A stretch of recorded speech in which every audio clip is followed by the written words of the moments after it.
Welcome back to Resistance Radio, the show that has totally always worn pants. We are back here for our second part of the interview with Ryan Clancy. Sure, you've heard that one before. Once or twice. Yeah. The author? There's actually a really interesting story to how we all met. There is a conservative podcast by the name of Badger State Resistance. And no, we don't. Fuck them. I True. agree. However, wait. They wanted to do a collab. Fuck them. Fuck He's them. like, nah. No, the reason I say fuck them is I was totally down for the collab. I wanted to engage in some respectful cross-party dialogue and find common ground. But these motherfuckers just posted something really fucking transphobic on Mother's Day. Yeah. Mother's Day. Yeah. Like, Well, what does Mother's Day have to do with trans people? Not a whole lot. Like, if you decide to post this on Women's Day, that's still not good, but it's at least slightly excusable, right? You post a bunch of transphobic nonsense on Mother's Day for no reason, just to remind people that you still hate them. Like, I don't want to share space enough with these people. I don't care if it would make us blow up. Fuck them. Fuck you, BSR. Way back when, like a few months ago. when our production quality was even lower than it is now. We had a city council candidate, John Plagman, on, and they clipped a video of ours where they were talking about how much they hated Gavin Newsom. And Ronald Reagan. And then they captioned it with about, the Newsom-loving lefties. And even though in the first 4 seconds you literally hear me say "fuck Gavin Newsom." Right, and so then we thanked them in the comments, and still do. That was like our first video to go over 500 views. So that was when we started to kind of take off, past 100 subs, that type of thing. And then there was a really funny comment interaction where Emma had replied and said thanks for all of the views. And they said something along the lines of, like, you guys aren't going to get one extra view from this. And you commented and said something like, well, I'm aware of the show now, or whatever. and now you're here. That was my introduction to the show. Yeah. Thanks, BSR, but also fuck you. That also still fuck you. I will say BSR made the most unintentionally fire picture of Fran Hong. Mm-hmm. If you take out all the super racist shit on the top and the bottom, you take the middle part, they have like cows lined up in this like communist marching line, and like folks with fists in the air with cheese. It is fire. Look at that. Yeah. Really doing unintentionally great things for the left. I do think that kind of ties into globally what we're seeing. Unfortunate. I wish it did not have to be that way. But there are a lot of times where something is done that is reactionary, that invokes more sentiment from the working class and a stronger response. And we talked about everything that we're seeing is kind of a response to Trump. Every time the Republican Party of Wisconsin posts some anti-Fran Hong propaganda, it is fire. It blows up. And, we'll unironically take those things and repost them. Yeah. Because, they're saying, this thing is bad. And they do that to me, too. People are posting basically text of a bill that I wrote that would just go through and lower every criminal penalty. They're like, explain this. And I'm like, this is great. This is like my favorite legislation. Yeah. This would take years off of everything. It would save us hundreds of millions of dollars. It would keep people out of jail. And also the data's in that it would actually make us safer rather than less safe. Right. And they're trying for these gotcha moments, and they're so disconnected with what people in Wisconsin and across the country actually believe that they're falling flat. And I love it. Those are the best memes. I think it takes a very special kind of politician to kind of take those things and use them as a win. And I think where a lot of people first saw that because of how televised it was with Zoran and all of he was a rapper. And then Gen Z saw his rap video. They were like, that's fucking cool. It's in my rotation on my playlist. I'll say it does take a special kind of politician to do something with that, because normally the first rule of politics is never answer the question you've been asked. Answer the one you wish they asked. Right. But I'll also say that the Trump administration has spent how many years calling Joe Biden a radical leftist communist? Right. Yeah. Like, what words do you have left when confronted with an actual radical leftist? Right, because then it's the boy who cried wolf situation. Because the more you say the socialists and communists are coming, yeah, sure, it worked for the last 50 years, but now people are like, all the people you're calling socialists are actually pretty fucking cool. So maybe socialism isn't half bad. It's bringing to light what socialism is actually happening. Abdul al-Said? Yeah, and they had, I think it was on like Fox News or something, was talking about like known to collaborate with Hassan on Twitch and known against like anti-Israel. Yeah. And he's now winning even more. And it's like, Oh no! oh, Yeah. okay, so are you just not reading what you're writing? Yeah, the Hassan stuff was crazy because they tried so hard to make a big deal out of that to hurt Abdul al-Sayed because he's running for Senate in Michigan. Oh, Senate, yeah. And then when they look at everything afterward, it's just like Pete said, like the polls showed him actually winning more than he was before, and so it's nice to finally be in a position to me where like I was raised conservative, I tried to be libertarian, and then they were like, age of consent laws are stupid, and I was like, this is the place for me. So then I was like kind of adrift, and I was like, well, now where do I go? Because I never thought about leftism because I was raised to think that it was evil. And then Bernie Sanders came along, and I was like, oh, actually, this sounds pretty good. I'm going to go this way. And like just watching that growth from even in 2016, a lot of people still were like, oh, socialism, that. And just going from then to now, in the last 10 years, like, it's just insane, the growth of positivity for it. Like, I really do believe that if the boomers just finally died the fuck off, we would actually just transform this country overnight. Like, it's Naturally. really just naturally. It is my job to be the wet blanket. And Yes. I'm the one person on this pod who does not identify as a socialist. You might call me a social-ish. Social-ish. With the T at the end. It's Yeah. Yes. And I think my two biggest sticking points, and now that you're here, maybe you can help me address those, but my two biggest sticking points are, first, I believe we're kind of stuck with some form of capitalism just because of how quickly it adapts and how it outcompetes everything you put against it. And my second one, which I think might be more answerable, I just don't know how yet, is the value problem. People don't value things that they don't feel they worked for, so how do you design a social safety net so it still gives people that sense of purpose? I think capitalism is too competitive, so we're stuck. Sure. Like, I'm more of like, we need to constantly trim the worst out of it. Yeah, Like, yeah. it keeps regrowing it, so you got to keep chopping it. But Pull it up by the roots. I think it's going to be a constant struggle, and socialism is not going to be. We're not going to wake up one day and be like, "Great, there's red rainbows everywhere," or whatever that looks like, or everybody's wearing berets and throwing Molotov cocktails. yes, socialism. It's a process, and I think I'm here for that process, and I wouldn't say it would be boring if we woke up one day and it was there, but I'm there for that too.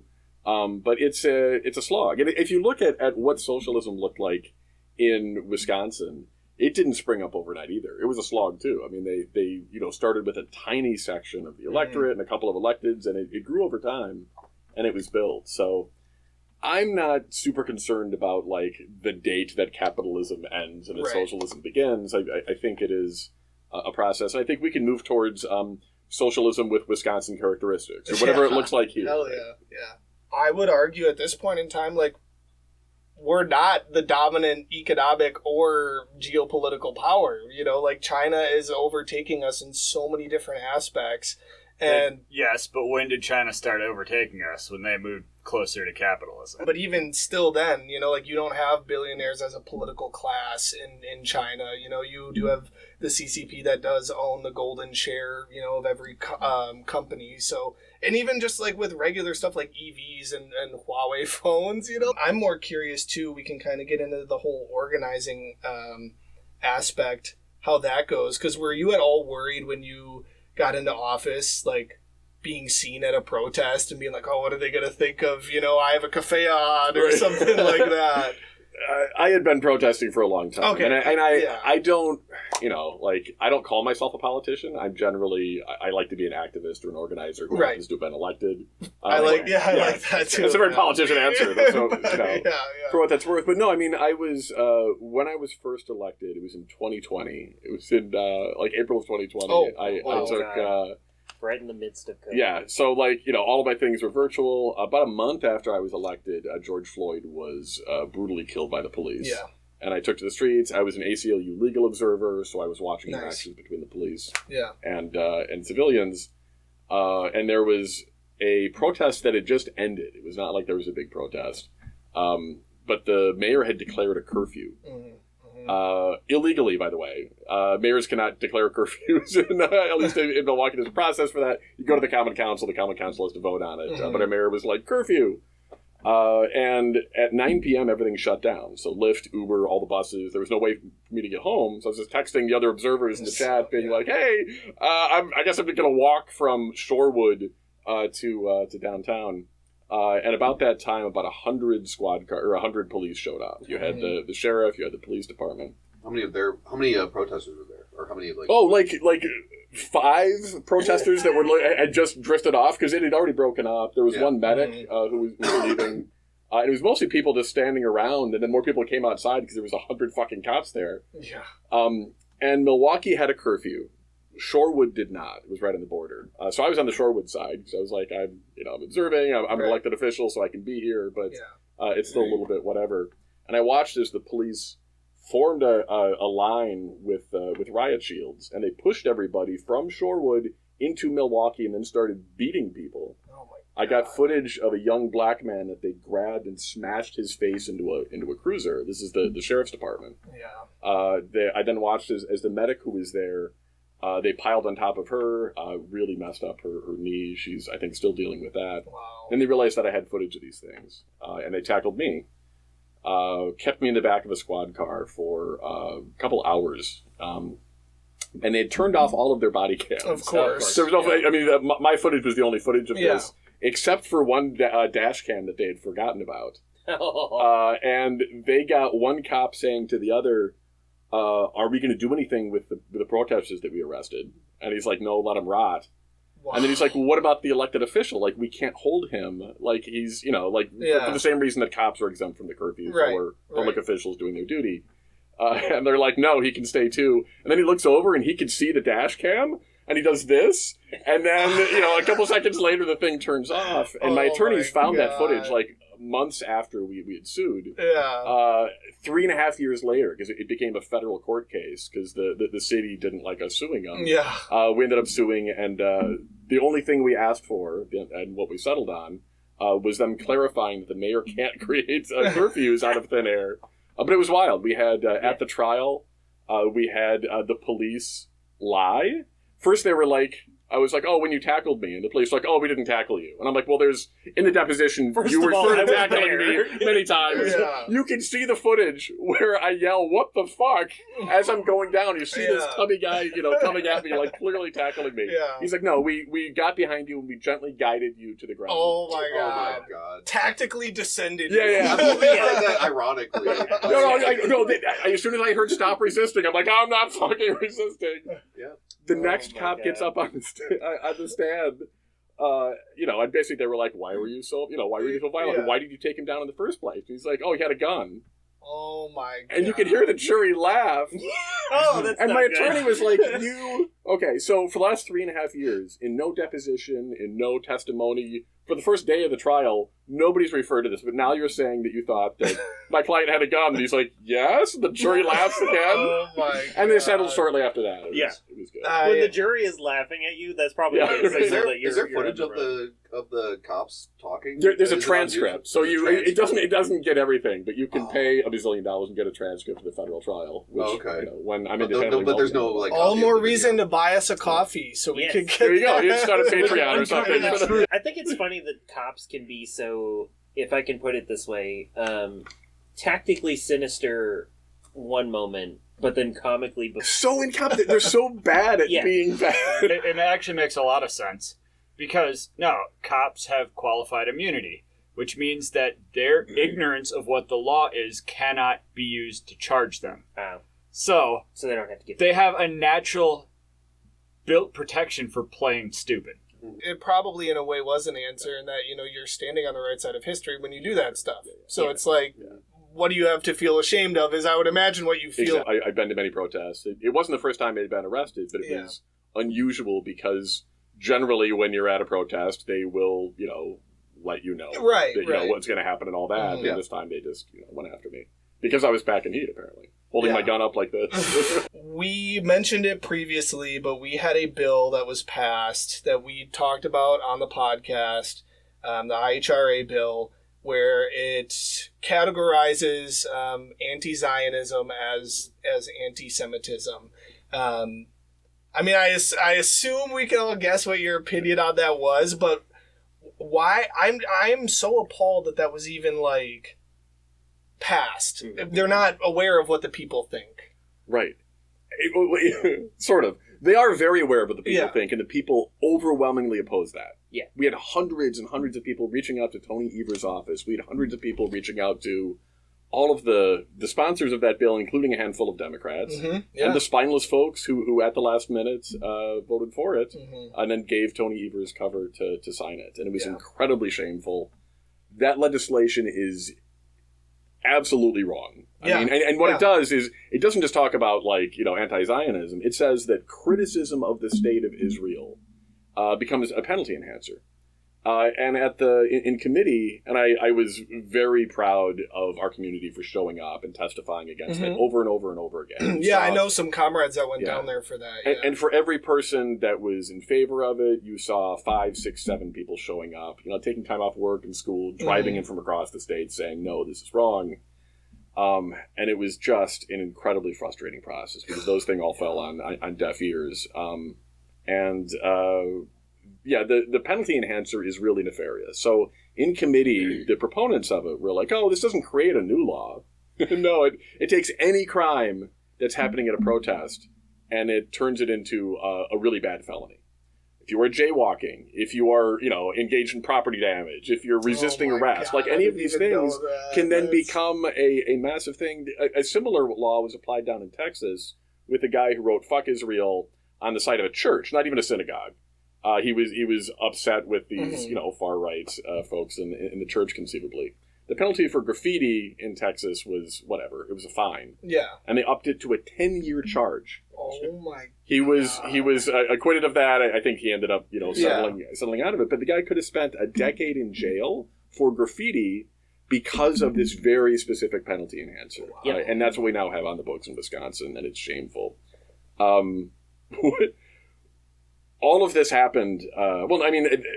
We've seen a lot of very pro-Israel folks on the Democratic side as well as Republicans. You know, going back to even 2018, when they carved out a very small section just for Israel. And the way that state law is written right now is that as a private company, as a unit of government locally, you can protest, you can boycott against any entity on the planet except for Israel. Yep. So one of the things that we wrote and introduced a few months ago is called the right to boycott. Yes. And that would just take out that exemption for Israel and say that you can boycott anybody, especially a country engaged in a genocide, because it's your right to do that. I love that because that's something, you know, a lot of anti-war groups have been getting, you know, passersby that join the events like, hey, did you know that you can't boycott this? Whatever, like the amount of people that are like, what the hell? I didn't hear about this. It's just tough when something like that passes because as an organizer that's organizing on that topic, you feel a defeat at first, and you're like, man, what the hell? Right. But then, you know, it is up to us to kind of just say, well, like we talked about earlier, we're on the right side of history, so you gotta... And we fold that into the next fight. So I think, you know, a lot of the folks who are organizing against IRA and are organizing for the right to boycott, and we can finally get these things hearings once we'll have that trifecta, like starting in January. So I'm excited about that. Are you worried being elected official after that pass now, going to, like, say a No Kings, or if something happens again and we do a protest against Israel? I mean, I know that doesn't worry you. No, I mean, necessarily, right. But I mean, was that even brought up to your fellow state reps that you were voting against it? Or did you talk to them about this? Like, hey, this is kind of like what I do, and now we're voting against me. Yeah, or is it something that people that are looking into running for office that do support, is it something they should be worried about? Yes. I mean, this is a sort of law that is very much punishing a specific kind of free speech. It's going to be directed at, people who are standing up for marginalized groups, Yeah. who are in those marginalized groups themselves. And it's a very real danger. It is something we need to repeal as soon as we can. Yeah. Yeah. I only heard it because, like, I've heard rumors of some local reps here in Green Bay that were kind of, like, oblivious to the bill, and they just kind of voted for it, and then, like, we're like, oops, what did I do? So I will say that no reps were oblivious to that. We Okay. talked about this extensively in caucus. So That's what we were anybody told. who was coming to you saying, "Oh, I didn't know the ramifications of that," oh, they knew. Yeah. And there were, I mean, scores of hours of testimony.